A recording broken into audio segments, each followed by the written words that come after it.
Hey, DJ LeRoy. NightWatchman. How you doing, buddy? I'm good. How are you? Good. Another week has gone. That's right. A lot of stuff popping, in Harlem. Harlem is a little live as it relates to, we got to do something about the gun violence, man. We're going to have to do something, address it, man, head on, What do you think? Mm-hmm. I haven't shot anyone all year. see, NightWatchman. I tried to do my part, Well, at least that is a start. Okay. Yeah, but it's a start. Well, each one teach one. See, I'm stopping you right there, okay, NightWatchman. But I definitely want to actually, have a discussion about spirits. Mm-hmm. Okay? Yeah. Hey, I'm not talking about wine, vino. I'm talking about spirits. I'm talking about the big brother. Okay, I thought you were talking about ghosts for a second. Okay. Not even that. Okay. You know what? Let's have a little discussion. Well, you know what? This particular first manufacturer is my man, the one, the only. We actually met each other at a career day of all places at a high school. Okay, and this brother, we became really, really fast friends, and that is my man Kevin or KB Bracey. Hey, Kevin. Good morning. All right, how you doing, brother? Doing well. Thank you for having me. No, thank you for coming, man. Absolutely. Man, no doubt. Next brother, as a matter of fact, I kind of adopted him because whenever I would go to a beautiful event, let's say in East Harlem, his product was right there. And, we became real fast friends. The one, the only, Mr. Joe Cruz. Bring him out. Joe. Morning, brothers. How you doing? All right. And as you said, NightWatchman, he got on the swag, so he's ready, right? Absolutely. I'm not going to show up anywhere without YaVe stuff. Like, it doesn't make any sense. What are we doing over here? This is YaVe right? Exactly. YaVe all day. Yes. Exactly. Yeah. Now, this particular brother I'm going to bring out here, literally, he typically rolls deep. He rolls with a family. And I'm talking about the one, the only, Louis Johnson of Harlem Haberdashery. Bring him out. Yes. I thought you were going to say Louis Johnson of the Brothers Johnson. Hopefully this evening, that's not what it's all going to be about, NightWatchman. Okay. So gentlemen, I have actually really kind of invited you here to tell your story, tell your journey. Okay. So without further ado, you know what? KB, why don't you kick it off and really tell me about your journey? Tell me about Plush Vodka. Plush Vodka. Plush, you gotta get it right. Yeah. So Plush Vodka with a first premium plum infused vodka on the market. We're on our 5th year. Started out Malcolm Hale, who's the CEO owner. He started the brand 5 years ago. And funny thing, at the launch, a friend of mine, Sharice, she had invested in the product. So she invited me over to the launch. I went to the launch party, and I'm a vodka drinker. So I taste the vodka, and I was like, wow, this is good. Like, first I was kind of skeptical because it was plum. I was like, a plum vodka. So I tasted it, and I was like, wow, this is good. So she said, well, I want to introduce you to the owner.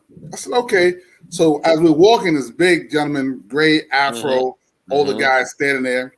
So I say, hey, how you doing? He said, how you doing? I said, well, I'm Kevin Bracey, KB. He said, oh, you want to meet my son? So I'm like, your son? I thought this was the owner. I said, no, my son. I go in the back. She introduced me to Malcolm. This guy is 27 years old. Wow. Married, 2 kids, and he started the brand. Wow. And that's how me and Malcolm met. Malcolm's in the building. See, right on cue. Malcolm's in the building. So so we met and we talked, and Malcolm was like, yeah, I heard a lot about you. I need some help building the brand, and we're gonna do some stuff in Harlem and the Bronx. You want to be a part of it?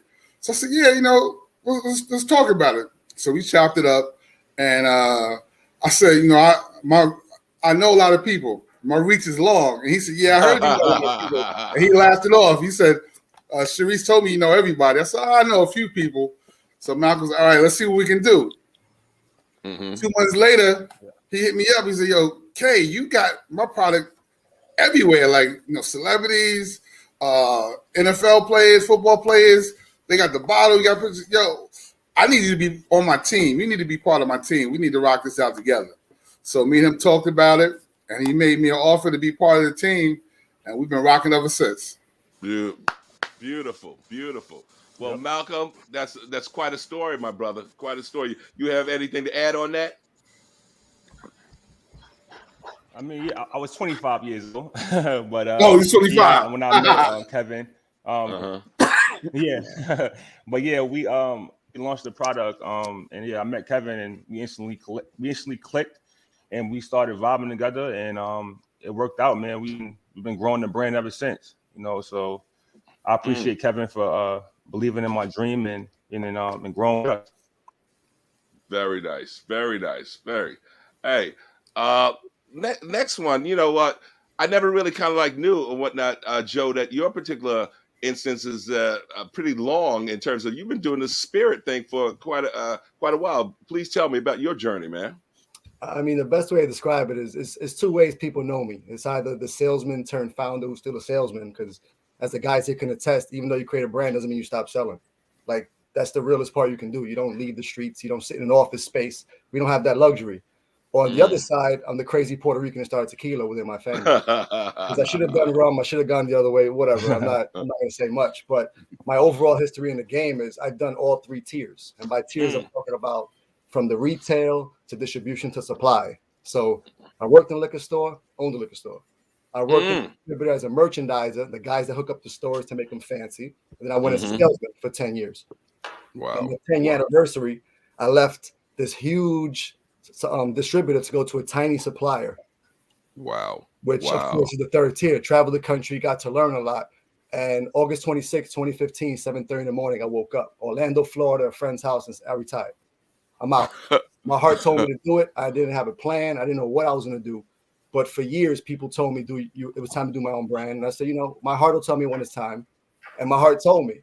So being a single dad from Spanish Harlem, the first call I made was to my son. He was actually with his grandmother. 7:30 in the morning on a Friday in the summer. My son doesn't want to hear from me. Call him up. What's up, Dad? I'm like, look, son, I'm going to create a brand from scratch. And he's like, what? I said, you know how you make me buy all these video games and all these toys and products for you? Somebody creates this from their mind and turns it into reality. And then we go and buy it, and they make money every time we buy it. We're going to be the people that make money every time people buy something. And he said, I remember he woke up and he was like, do it, Dad. You're going to be huge. I said, if it doesn't work out, it'll be your fault. I love you, son. So the next two calls I made were to my mom and dad. And this is so important because they've only agreed on three things in my life. Getting divorced when I was 10, worked out for everybody. Hood stories. Like, trust me, don't feel bad for me on that one. The second was when I left this huge distributor to go to a small supplier. And this was the third fateful day, the third time that they agreed wholeheartedly and said, we've been waiting for this call for years.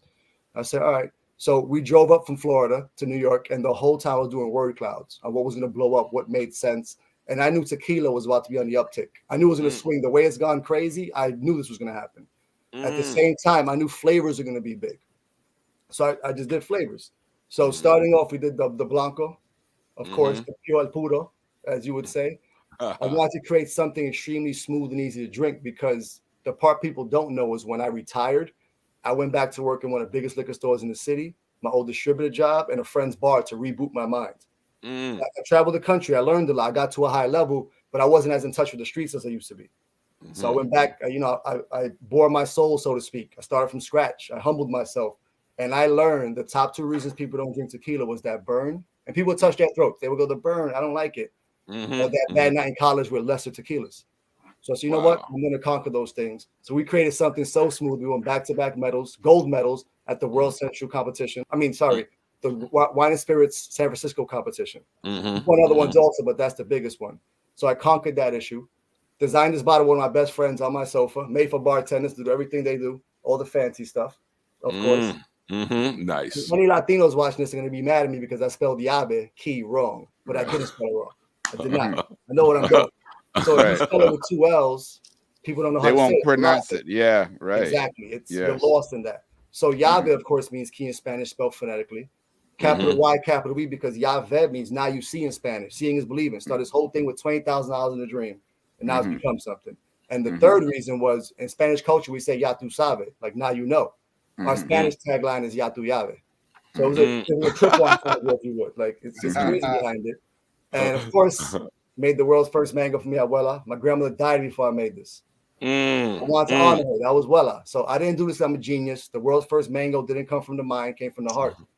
Nice. This one's winning. All natural. We macerate the fruit, add it to the award-winning Blanco. You could drink it straight on the rocks, mango mojito, mango margarita, whatever. Then came jalapeno, which the spicy margarita is #1 drink in the country right now. It was trending up when I was creating this. The difference between YaVe jalapeno and other jalapeno vodkas, tequilas, rums, whoever else makes it, is they go for the spiciest. I went for sabor de jalapeno, which means the flavor. So we took the seeds out. So you can taste it, you get the essence of it, but it won't burn because as a bartender, you can spice up, you can't spice down. So that was strategy behind it. And then the last one, and we just brought it back, is Reposado. And the reason I say brought it back is because for the first 2 years of YaVe, we were backpack selling. I'm talking about trunk of my car, backpack, masterpiece style. Not joking. Whatever it took to build it. A couple thousand cases later, the industry took notice, and now we're with big distributors. And I have a team around me that guides me extremely well. We do all the right things. And when the world ran out of Reposado, we made the choice to bring back our repo. Because for the first 2 years, we had a Blanco Repo Añejo, mango, coconut, jalapeno. When we started selling Joe Lahane, who's my mentor, who used to be one of the biggest companies in the world, who's now my chairman, said, you need to slow down, stop selling. And I said, that's crazy. Stop selling. That's all I do. He said, trust me. We took a few steps backward to take tons of steps forward. We launched our Blanco Mango Jalapeno, and then we brought this back. And the super beauty is I get to announce now we're bringing back our coconut in April, and that was dedicated to my mother, single mother who raised me. She ate and drank coconut when she was pregnant with me. So that's pretty much what a story. What a story. So I'm trying to make it quick so everybody else can talk because I get hyped. I go to sleep. So it's like, I want to show love. But appreciate you guys. Well, this next product or products, requires, let's say, they say a village, a whole family to actually bring to the forefront. Lewis Johnson Jr., please tell us the story. Lewis? I think we just lost Lewis. Okay, you know what? We just look for him to come back in, all right? He'll be back. Yes, he will. Yes, he will. Yeah. Now, Kevin, you know what? I got to ask. What are your thoughts about people of color in the space of spirits, man? Tell us. It was it's a challenge, man. It's not Lou's back. Let Lou rock out. Okay, Lou, you there? This thing keeps cutting out. No worries. Okay, so tell us your journey. Tell us about Harlem Haberdashery and your spirit journey. Oh wow. So our funny thing was we give an annual masquerade gala every year in March, and we which is just off the chain, doing ladies and our gentlemen, masquerade. off the chain. Oh yeah, right. And so we came back to the boutique that following week, and we were at our planning committee meeting, and we were just talking about what we were going to do for the next year. And this young lady that we had teamed up with that was helping us place the spirits out there and get things together, she walks in and she brought some guests. So we went to the backyard, and so we were all sitting there talking, and they wanted to share with us, who they are, and their family-owned distillery in Boston, and this is what they do, and so on and so forth. So they pull out this trunk, they start pulling out all these bottles. We start drinking. We're tasting. Some of the ladies in our crew, they like, sweet drinks and fruity drinks. Mm-hmm. Some of the guys, me and Kels, we like dark liquor. We just straight dark. And Guy, he don't care. He just drink whatever. So long story short, we sitting there, and so the partner said, well, have y'all ever thought about doing your own liquor? We all looked at each other like, nah, we know needle and thread. Don't nobody know nothing about no liquor. So he said, well, there's some things we could do, So sat down, talked with him. About 18 months later, we produced a rum, a gin, and a vodka, and it's been tremendous. I have to shout out my brother Joe, because with Joe and his family at YaVe, they really kind of walked us into a few places that hadn't even thought about us, So YaVe Tequila comes in like just doing things for the community and for themselves. So I have to first shout him out, But it was just it was a great mix after we got it rolling. We're now going to be 6 years old in November. We're coming out with a whiskey, and so we're just doing it. We're doing what we got to do. Nice, very nice. Now, can we also go back, because we didn't really talk about Harlem Haberdashery, because the journey kind of started there. So let's not leave that part of it out. Okay, go ahead, Lou. So what did you want to know about Harlem Haberdashery? This is my life. Well, just for people who, there might be a couple of people who are listening who are not aware of it. So I just want you to tell them about that part of the story. Okay, well, Harlem Haberdashery will be 10 years old this May. So everybody get ready for the Kentucky Derby of the year at the boutique. But we'll be 10 years old this first week of May. We started by being a custom brand, 5,001 flavors. So we started a custom brand, and that's going to be 30 years in May. Started a custom brand, was doing for all the celebrities out there, folks that wanted to have red carpet ready appearances. And very nice. Doing Chris Very Brown nice. at that time, and I did Chris Brown for the MTV Awards, and I had him in white. And they had him flying through the air with this white suit on. And I don't know why everybody kept looking at the suit. They kept like, oh my God, how amazing. Long story short, we just started getting these hits, and record labels were sending me emails and, hey, check your email. We got this kid in Wisconsin that wants, so-and-so and so-and-so. So, we just kind of started, we was like, well, you know what? Let's start a boutique. So 10 years ago in May, we opened up our boutique on 245 Lenox Avenue. Right there between 122nd and 123rd, and we've just been doing it, So we have 5,001 flavors that birthed Harlem Haberdashery. Harlem Haberdashery, the family brand, now has birthed, HH Bespoke Spirits. We have alkaline water, and so we're just doing it. That's how it started with us. Beautiful. And KB, you were starting down the road in terms of talking about the let's say lack of diversity in let's say spirits and liquor. So there's very few diversity in spirits. It's unfortunate, but I'm saying the others don't want us in the game. There's always roadblocks that's put up when we try to enter, especially when you're not with a major distributor in the beginning. People are not checking for you. They want to know if you're with these major distributors. If not, we don't want to open up an account. So we get all these different roadblocks. But we were able to fight through with a lot of relationships. And relationships is key. We able to build off each other. I may know a bartender or a promoter. I say, hey, you walk this in. We work this out. And that's how we'll be able to get in certain places. It's built on relationships that we built out. And then, the support of the community was huge. The support of the Divine Nine, which I'm a Sigma. So all the frats, they were huge getting behind us and pushing the brand out. Nice. So that was a big push.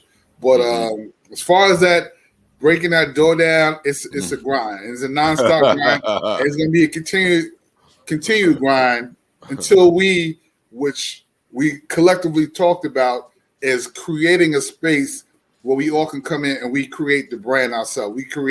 We have our own distilleries. We start bringing in other people who want to start spirit brands into the distillery, and we create for ourselves. That's going to be the next step. I bounce things off of Joe Cruz. I holler at him. We have an event going on. I holler at Joe. Joe hollers at me. I swing by Lou. Lou, what's going on? Lou gives me a holler. Like the three of us, the four of us with Malcolm, we all know each other. Like we're in this game and we all piggyback off each other. I remember I asked Lou, I said, Lou, I'm trying to get out in California. He said, wait a minute, I got a spot in California that we got in. Let me give you the number. That's how we rock. So Lou gave me the number to spot in California when we wasn't out there. Now we in California. Joe Cruz, I had an event. I said, Joe, I got an event going on. You want to do this event with me? Joe was like, let's do it. Let's have a party. Let's do it. And that's how we do. And it's been rolling ever since, man. So we a good crew. I think we good crew. Nice. You know what? We can do that little. Go ahead. Say that. I think we should do that more. I think we should do that a lot more with helping each other grow. At the end of the day, none of us competitors, so I think we should help each other grow a lot more, and help get distributor contacts. And me and Joe don't know each other. We never met, or Lou, but me and Joe talk a lot on Instagram, and we share some pointers with each other. But I would like us to sit down one day and just have an open conversation to help each other to grow. I have a lot of knowledge. Joe has a lot of knowledge. Lou has not a lot. So we can help each other grow substantially, So I'm down to sit down and help each other. Beautiful. That's the beauty of this particular connection here in Harlem, is that there seems to be a real cooperative spirit, no doubt. And you heard from KB in terms of the experience, in terms of not necessarily seeing a whole lot of blacks and browns in the space. So Joe, tell us about your experience, man. Did you go in there with sharp elbows, like making your way forward, or what? I mean, first thing I'm going to say is true power is empowering others. That's why us helping each other is huge, because the more I rise in the ranks and the bigger YaVe gets, I tell people all the time, I'm going to drop the ladder down for other people. I can't make you climb it. I can't force you, but the ladder's going to be there. The more doors I kick down, the more opportunities I open, it's for everybody. It's not just me. At the end of the day, the money part is cool. I collect karma points. I like doing the right thing that comes back. I just want to say that because the guy shouted me out, but they all had open arms too. Kevin invited me to one of his parties with the whole crew. I showed up with some bottles and I was like, "What's up? Where are we at?" And I was literally the only light-skinned dude there, me and Brad. I love that. I played basketball in Harlem, so it was always black dudes and me. And I was like, let's go. I was white boy because I was the only light-skinned dude, even though I was Puerto Rican. All the time, used to it. It is what it is. But in terms of diversity in the game, I'm privy to a lot of the bigger events than these guys because I've been in the industry my entire life. So I know the guys who own the distributors, the guys who own the big suppliers, et cetera. And they knew me as a kid, so they've seen my growth, and they respect it. They give me a lot of props. They help me out where they can. So I'm allowed into a lot of these huge events and these huge award ceremonies. And something I'm going to say, and it's as real as it gets, I'm the only, I'm not going to say that we're a minority because that's a mindset. It's not reality. We're not a minority. So I'm the only multicultural dude there that has a It's a bunch of salesmen. It's a bunch of workers. It's a bunch of Latinos and blacks, but they don't have anything to do with the product. And if they do, they're building somebody else's brand. And I said as a young kid when I first got into the game, and my dad told me one day you need to own your own product because my father, godfather, uncles have all been in the industry. So I've learned through osmosis through them. So this is really generational for me. But my dad once told me, you want to build your own product. And I told him that day, and this is teens when I was in a liquor store. I said, my goal is never to be the CEO of another man's company. Wow. I had my own. I didn't know what it meant. I didn't know what I was going to do. Didn't know I was going to get into liquor. And subsequently, a little before that, me and my mom had a blowout. Like, what are you going to do with your life? You're too smart. You're too talented. I said, Mom, I don't know, but I'm going to be able to retire when I'm 45. That's all I said. Again, no plan. I just say things. And I figure it out as I go, just as I did YaVe. So when it comes to this industry, there's not enough diversity. We know that. The bigger companies are starting to invest money in that, to be honest. They're starting to do it. But even though that's cool for me, I'd rather start it from the ground up and keep building and building and building the slow way that we're doing. Because it means a lot more than it's that pride. Because when something's given to you, you don't appreciate it as much. No. When you go through the struggle, every case and the guys on here, KB, Malcolm, Lou, you guys know, every case you sell is like, I did it. It's not like other companies who are selling millions. I walked into accounts where literally the man was racist. He supported a certain president. He didn't like Latinos and blacks, and he bought YaVe. I love that stuff. I love hearing like, he's not going to make cool. Challenge accepted. Like, what are you telling me? I come from the hood. Like, I'm not scared to walk into an account. So we need a lot more of it, but it's guys like us that are paving the way to show kids you don't have to be an athlete, a celebrity. You don't have to hustle on the corner. We just have to show them differently. We could talk about it all we want, but action speaks louder than words, and I'm all about that, man. And again, for these guys, whatever they need, if I got it, you got it. It's that simple for me, man. Beautiful, beautiful. And Lewis, you've heard, of course, the story in terms of, let's say, the lack of diversity. We already know that. But you, coming from clothing, style, to suddenly now liquor, that must have been highly challenging. Please tell me about what you guys encountered in your journey, which continues, by the way. Well, it was challenging for us because we actually set in where we did not want to use any celebrity to represent our brand. We really wanted to hit the streets. Like, I walked many a days up and down Lenox, all around Harlem, going over to the east side, walking into places, leaving samples or giving them, doing a sample tasting with them. Like we wanted to do this on our own. And we wanted to do that just because Guy, my business partner, he don't believe in no flyers. He don't believe in no posting coming soon. Let's if we're gonna do it, let's just go out and do it. So that was pretty much ours. And again, there are some places out there, like Joe said, walking into those places where you have, a certain person, and you just, I just say, keep these samples. Maybe you'll taste them in your off time, or your staff that helps you pick, the stuff. I just keep it moving. Let's keep it moving. Gotcha. Well, certainly all of you guys have claimed Harlem is our home, right? Have you received any resistance from your product on any of Harlem's liquor stores or distributors? Tell me, anybody. Well, so in the beginning, hell yeah. Hell yeah. Hell to the yeah. And it's amazing because you just got to take it with a grain of salt. Like, I've got rejected at spots where I frequent. Like, I go there and it's like, do I stop going there because they're not carrying the brand? Or do I keep going there and they keep seeing me and they'll be like, oh, you know what? I give it a try. So that's the mindset I flipped it, because, so a couple of spots I go to and I couldn't believe that these people know me and wouldn't give us a try.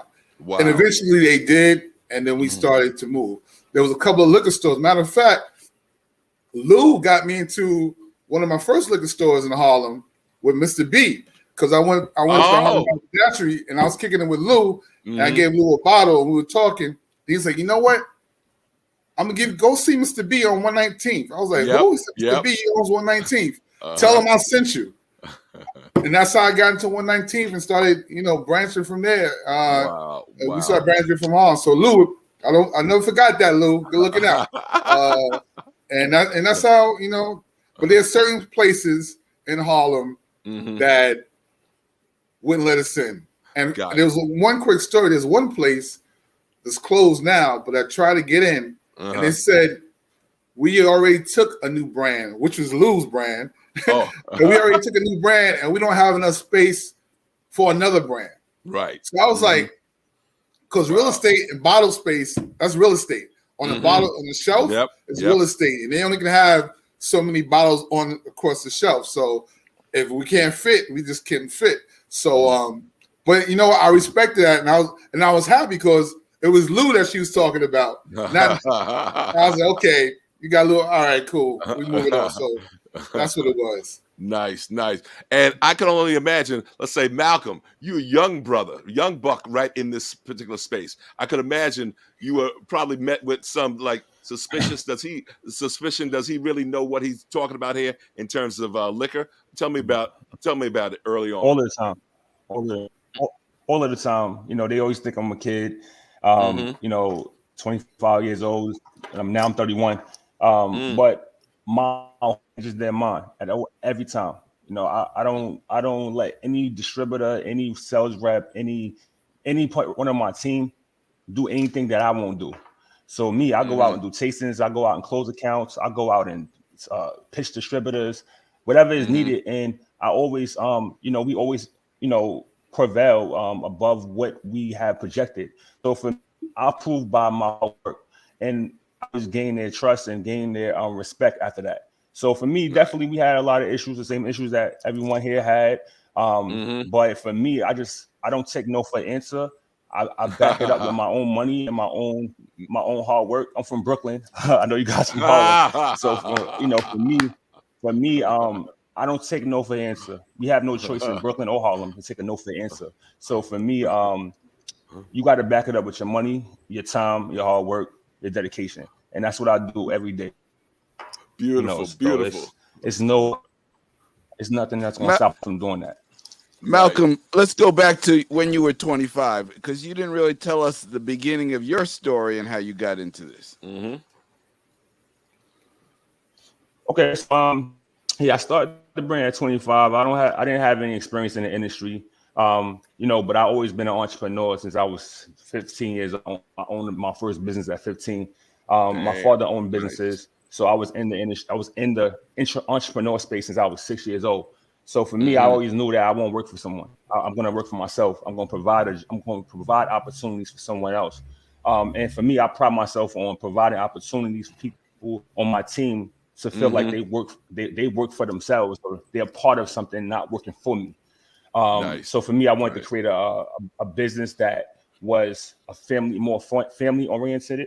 And when I started in 25, I want to create a spirit that's a lot smoother on your palate.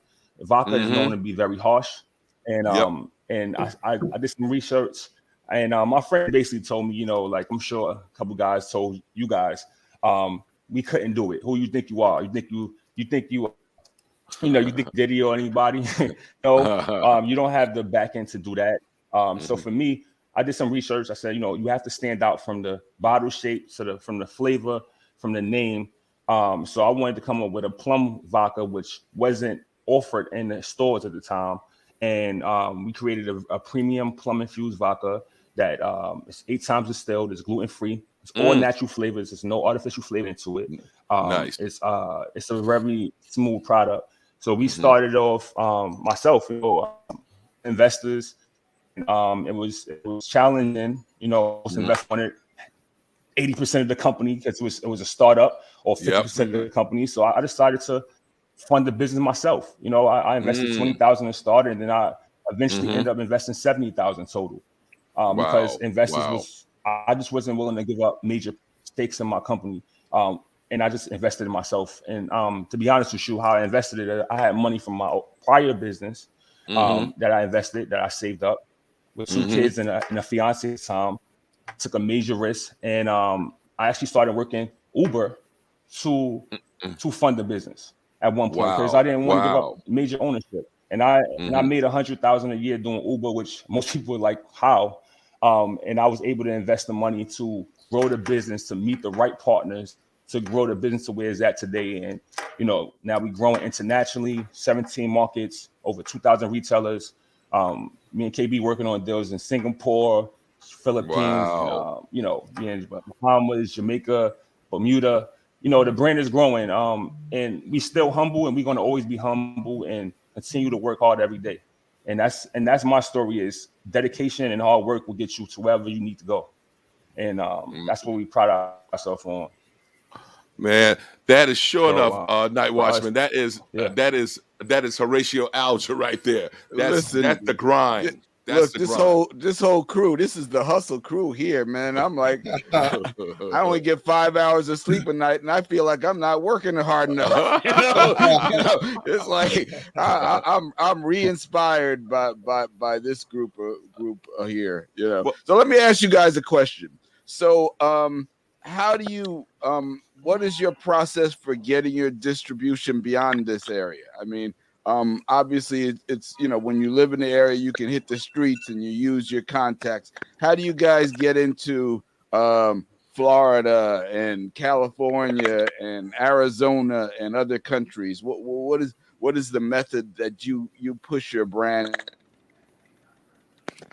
Well, I can take this one because I understand a little bit more about how this works. But there's one mistake that most people make when they get into almost any industry, but mainly liquor, because it's so regulated. Is many people try to go nationwide right away. Right. And that's cool. But let's say you're selling 5,000 cases in the whole country. That's about 100 cases per market. If you can't grow that from year to year to year, it's a death sentence. So what you have to do is you have to get depth in the markets. You have to pick a few markets and you have to dominate those, so then you can copy and paste those plans as you go throughout the country. Wow. You have about, there used to be a lot of distributors, but now you have a top 3 pretty much, because everyone's joining up and partnering. So you have to have relationships. Kev said it best. Relationships are key. It's the reason for the key on the bottle. It means a lot more. In this industry, relationships are key from a supplier standpoint, from a distributor standpoint, from your retailers to the consumers. Like, you have to build genuine relationships, because now with all these celebrity-based brands, it's kind of gimmicky. And I don't disparage other people. So I don't say, like, with these guys who started brands, like, a lot of them grew up poor. A lot of them grew up like us, regular people. The difference between the guys in this panel and those guys is our starting points were different. Right. So they were famous already when they started their brand, and they just leveled up. We started as regular people, if you will, and had to level up from there. So we're doing is a lot more amazing, and those stories are starting to encapsulate the industry. Like people want to hear the stories on this panel. People are getting tired of a celebrity walking in and okay, flashy presentation, sell it's a flash in the pan. They do pretty well, and then the brand starts to drop, like most brands. Again, I won't name brands, but there's a vodka that was doing extremely well within this country, and a certain celebrity stopped talking about it. It dipped 50%. These are just real numbers. Like guys like us, we have an ascension plan, so it's growing slowly, getting depth in the markets, and then when you go to another market and they say, "How are you doing in your top markets?" When you can break down those 2 or 3 markets, they're going to take you on and say, okay. And then you need the deeper element is you need like brand ambassadors or market managers within the market. Because there's only one Joe Cruz, there's only one Malcolm, there's only one Lou, only one KB. You can't be everywhere all the time. So we have to pretty much the analogy of teach a man to fish. We have to do that within other markets to show people how we sell, how we work, the relationship building, etc. And then you start to dominate. Unless you have a small distributor in other markets that need your business and say, you know what, we want to help build you, then they become your partner directly as opposed to having a market manager. So there's a lot of different strategies, but those are a couple that make sense for the long-term growth. Because again, I know brands who have recently gone national. I know about 7, 8 brands who have gone national and sold a lot of cases right away. And my question was, what happens in year 2? Because if you dip, people look at you kind of sideways, kind of like, what are you doing over here? Do you know what you're doing? So it's take your time. It's a marathon. It's not a race. And it's working so far for everybody who's here. So that's how I see it. Gotcha. Well, one of the things I agree with Joe. I agree. Appreciate you. Go ahead. I agree with Joe on everything he said. I was saying I agree with Joe with everything he said. I said I agree with Joe with everything he said, and we take the same approach. I mean, we don't go into a market unless we have a brand ambassador in that market, a market manager or brand ambassador in that market. We don't. KB no, he wants to launch in North Carolina. I told him no until we find a brand ambassador there or the right distributor there. So for me, we had people reach out to us. I'm sure Joe and Lou has people reach out to you in different markets, but it doesn't make sense if you can go there and sell 20 cases a month. What is that going to do for you? So for me, I make sure that every market we go into that we can penetrate it, or we don't go into the market at all. Unless the international market is a little different, because most people who reach out internationally, they want to push it. So I make sure that they're going to push it and put a budget on it internationally, because we can't be there, of course.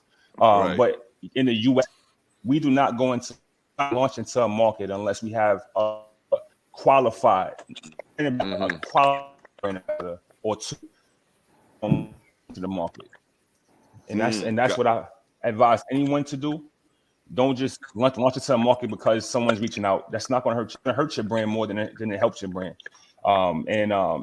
Like Joe said as well, build it up organically. You don't want to rush 1,000 cases in one market and then drop to 200 cases. That's going to hurt you.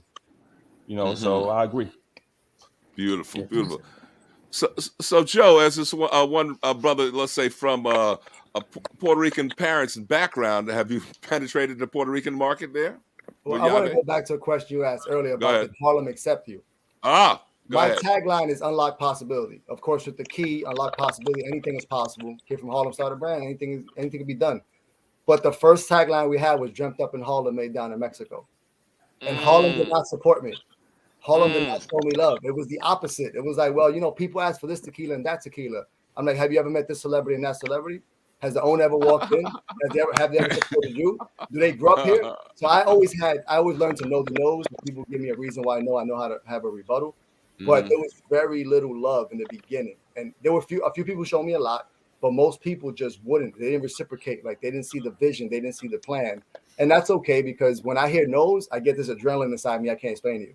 When somebody says no, I get this feeling like I can't explain it. It's just like, yeah, I'm balling.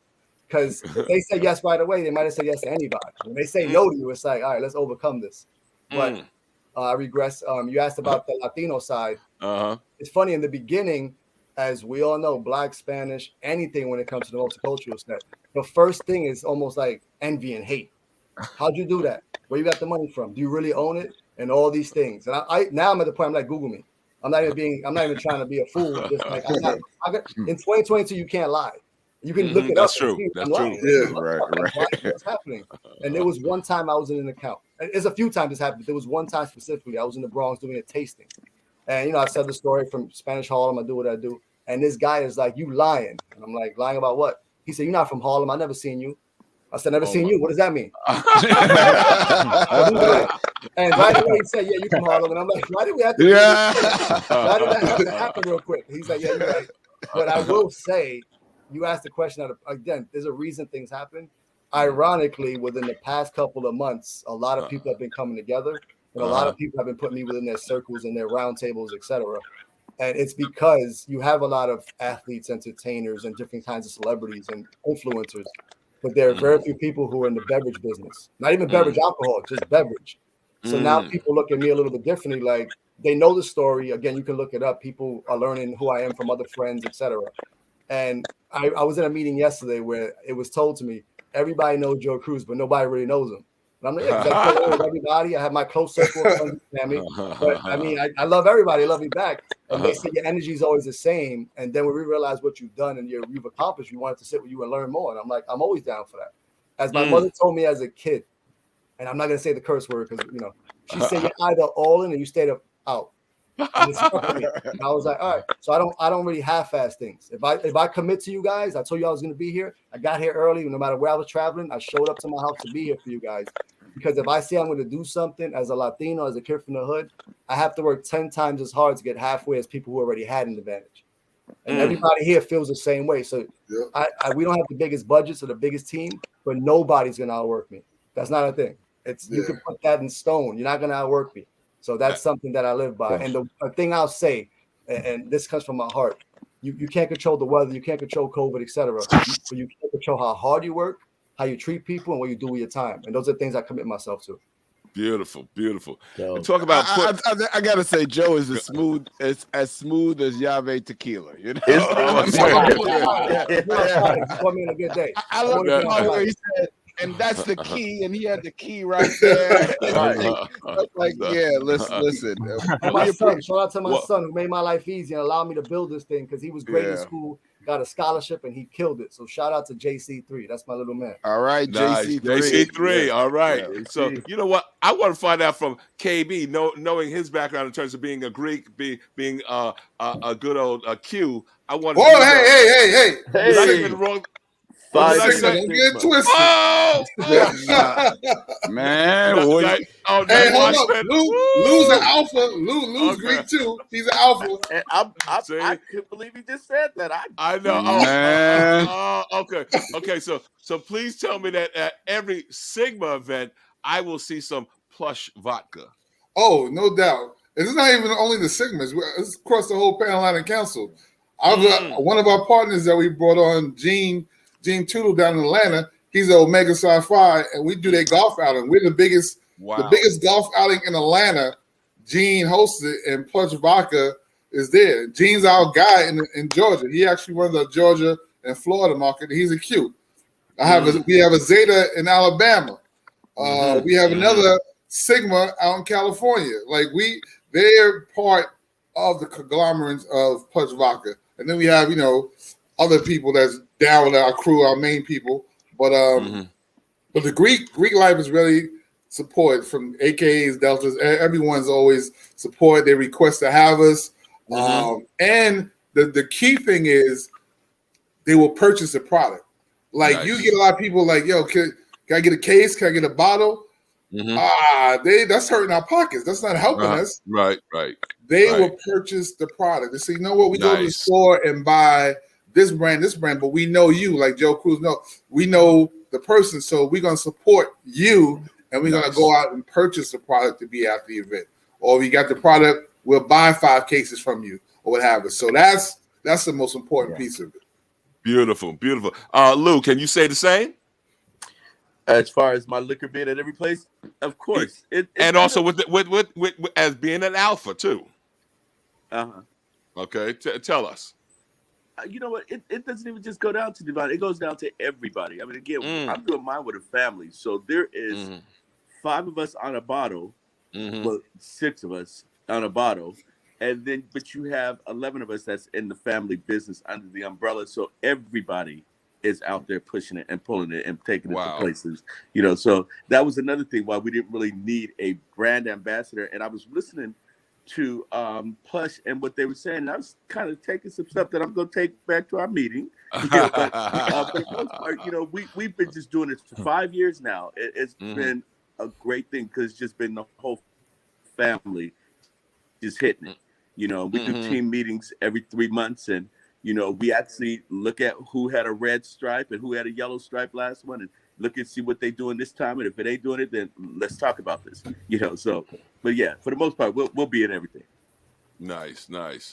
NightWatchman, for you, you have mentioned in terms of your experience when you were at school or whatnot, noting that there were no identifiable brands from people of color. Well, even going back, so I've noticed this trend, and I go back to back in I'm going to say it was 96. I had an opportunity to meet Sidney Frank. Now, Sidney Frank was one of the biggest liquor billionaires at the time. He was responsible for Jägermeister. And at the time I met him, he had just launched Grey Goose. Yep. And there was, at that point in time, it was just at the beginning of the time where they were starting to recognize the power of hip hop in liquor marketing. And so, Pastor Courvoisier, Hennessy, because we had rappers that shouted out these brands. And when they first shouted them out, they weren't even getting paid for it. I don't think Busta Rhymes got anything for Pastor Courvoisier, but it went forward to a point where now the rappers not only started to get endorsement deals, but eventually you saw them going in and actually starting their own brands. But celebrity brands is different than what these brothers doing, because most celebrities don't start their brand from scratch. They usually come on board, and maybe either they're given equity in exchange for their name, or they're, given an opportunity to buy in. And so, but I've noticed in the last few years, the brands that are started by us and built by us, and there seems to be more of a desire by people of color to support their own brands. You've seen the attention to Uncle Nearest lately, but I think that this next iteration, the story about what we've got coming out of Harlem right now, is I'm so glad we have a chance to do this show, because it's not only showing the hustle, the competitive spirit, but also the cooperation. You listen to these brothers, and they're backing each other up every step of the way. It's not like, oh, Plush is doing this, I got it, because we recognize that in order for us to thrive in this industry, we have to work together. We got to support each other. So yes, I'm just really thrilled that we were having a chance to sit down and get you guys together. And I'm going to tell you, we're going to have an open invitation for you guys to come back after y'all ship us some samples. I'm only serious. and really, that invitation stays, because remember, we want to definitely know that if you have a new product that's being launched, absolutely, you need to come on here and talk about it. All right. So definitely, NightWatchman. What do you think? Yeah. We're gonna have them actually give us some closing thoughts from your company, your brand, and also what is the future of, let's say, Plush Vodka. What do you see? Tell us. Malcolm, you want to take that? Yeah. So for us, I want to also mention that we have the world's first premium plum infused vodka cigar as well. So we are expanding this brand as well this year. We launching our 50 milliliter air bottles. We are on negotiating deals with airlines, resorts, hotels, and we looking to give back to the community more. We've been supporting a lot of HBCUs. But we want to give back to the community more with, for me personally, I want to give back to the community by giving financial literacy to kids from our communities, because the information that I know now about credit, about business, about building financial wealth, I want to give that back to the kids, because if I knew that when I was 15 years old, I would be a lot more ahead right now. So I want to give back to the community through Plush Vodka. We're going to create a foundation to the kids when it comes to education on financial literacy, when it comes to college tours, whatever we can do to give back to the community. That's one of the main priorities for me. But when it comes to the brand, we're looking to expand out into other countries and expand our current markets and keep growing that footprint. Anything else, but for me, it's about expanding our cigar brand, expanding our Plush Vodka brand. We are considering another flavor as well in the future. But that's the goal. Can you tell? Get back to the community. Can you speak about that flavor? I don't want to speak on it yet because we're in talk internally about which direction we're going to go. I don't want to speak on it, but it's definitely coming most likely. But that's the goal. But the main thing for us is just penetrating the markets that we in and continue to give back to our communities. Every time we grow financially, we want to give back to the community. That's the goal. That's the goal moving forward. Beautiful. And to me, that makes sense because where we come from, we don't have the same opportunities as everyone else in the world, and we want to make sure that we can help change that. Excellent. YaVe, what do I see in my crystal ball? What do I see for the future, YaVe?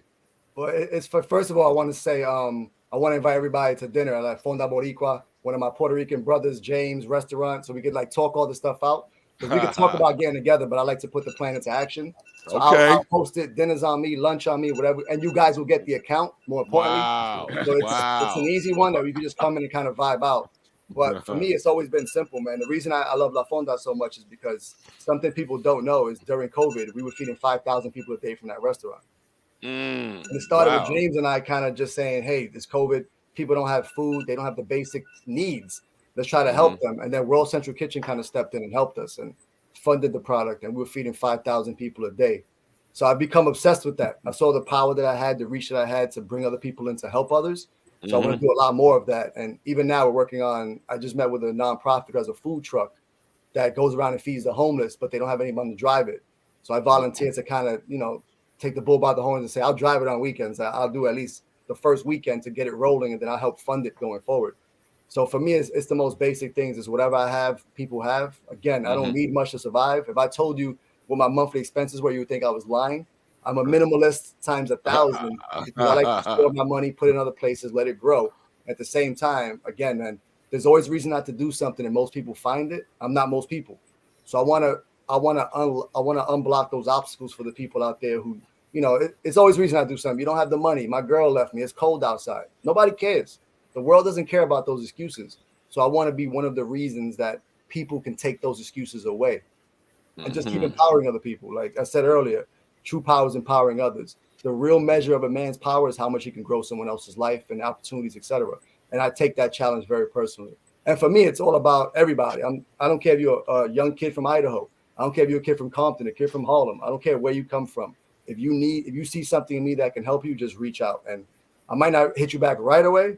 I'm going to hit you back because there's a lot of lost people in this world, and I've met a lot of them ever since I started YaVe Tequila. So the more I can do to help people, I will. And with the brand growing, I mean, it's inevitable. It's going to be one of the biggest brands in the world. I don't need to talk much on it. I said it from the beginning, and I believed in this so much that if God himself would have come down and said, I don't believe YaVe's going to work, I would say, I don't believe in God right now.